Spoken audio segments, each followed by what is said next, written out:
Hi, this is Planet Mitch from Planet5D.com with the Canon 6D. That's 6 dog. I'm here at Schiller's Camera, who got the 6D in just yesterday, and they've got a whole bunch of them to sell. So come on down, everybody, come on down. We're here in St. Louis, of course. Those of you around the world who aren't in St. Louis, well, you'll have to go to your own local camera shop to pick one up. I'm sure they have stock now.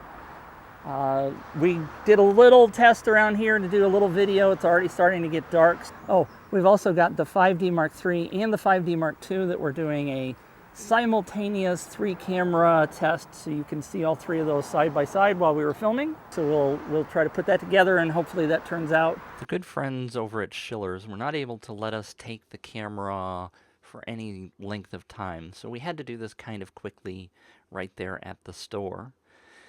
Here you see the different cameras that we were going to put together, this shootout. We've got the 6D, the 5D Mark III, and the 5D Mark II, all mounted on a PNC gearbox. One thing we did notice was that the color seemed very different on the 6D, as well as the size of the LCD seemed a bit smaller. We thought we'd give you a little side-by-side view of the 3 cameras so that you could identify some of the distinguishing differences between the backs and the tops of the cameras. There's a little point and shoot thing that my daughter did for me, and I apologize, it's a little crooked.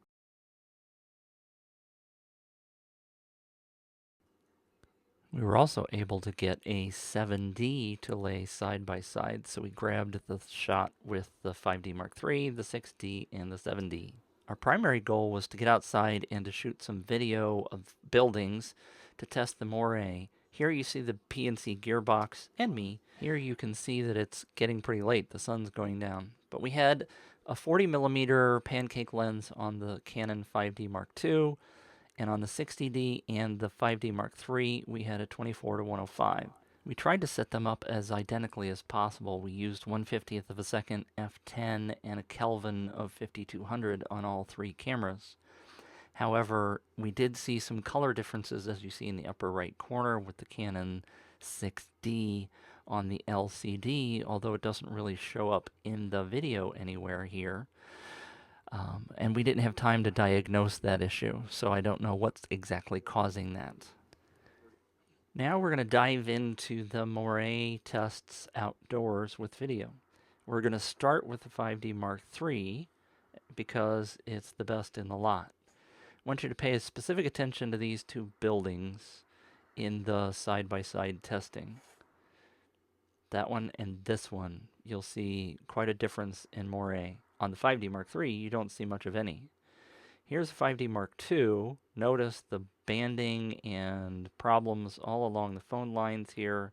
And the second building, and then the 6D is just massively different. Unfortunately, it's worse, in my opinion, than the 5D Mark II.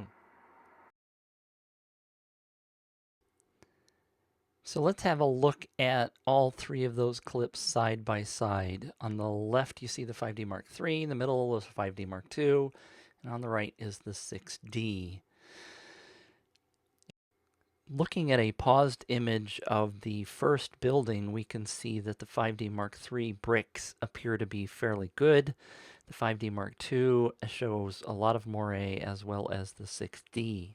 The moire also shows up as jaggy lines in these telephone wires, and the 5D Mark III, of course, looks pretty darn good. Grabbing a wall that's much closer, you can see definitive examples here of moire from all 3 cameras. This 5D Mark III, of course, looks really good. It's not perfect, but it looks much better than what we see here in the 5D Mark II. And as we get a little closer to the 6D, I think you'll see that it just really appears to be a little bit worse even than the 5D Mark II was. None of these cameras are perfect, as I said, but the 6D just surely disappoints here in the moire testing. A reminder here as well, all 3 cameras were set to 5200 Kelvin, and so you can see the difference in color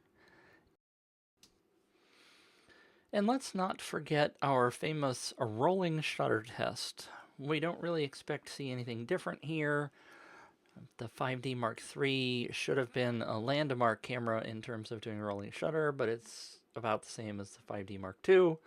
And big surprise coming up right here is the 6D. Look, it looks just about the same.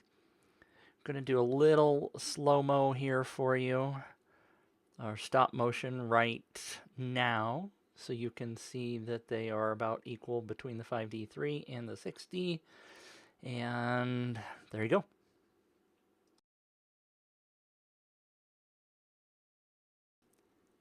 Here's a little bit of just straight footage, and I thought we would try to sharpen it a little bit. So here is the 6D sharpened image, and we're going to now put that up against themselves so you can see them side by side.